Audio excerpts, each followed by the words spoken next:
মথুরা যাত্রা, কংসবধ, তারপরে আস্তে আস্তে ক্রমান্বয়ে সময় পেরিয়ে কুরুক্ষেত্র এবং তারপরে মহাপ্রতাপ।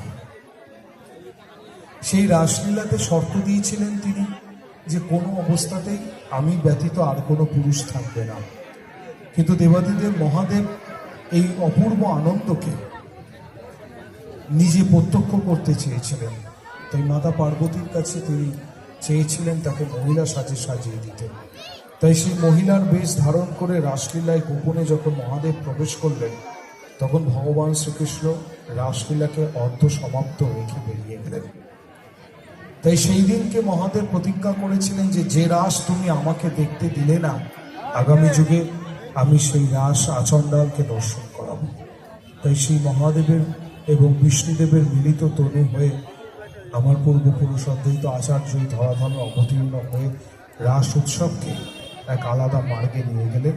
আজকে রাস উৎসবের এত প্রবল ব্যাপ্তি, তাই এই রাস উৎসব দর্শন করার সৌভাগ্যের।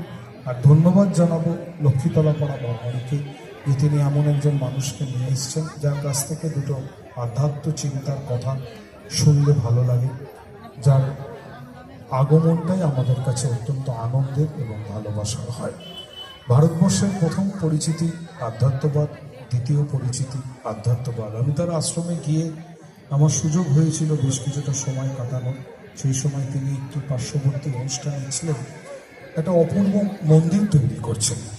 আমাদের অনেক সময় মনে হয় আমরা যারা বিধায়ক হয়ে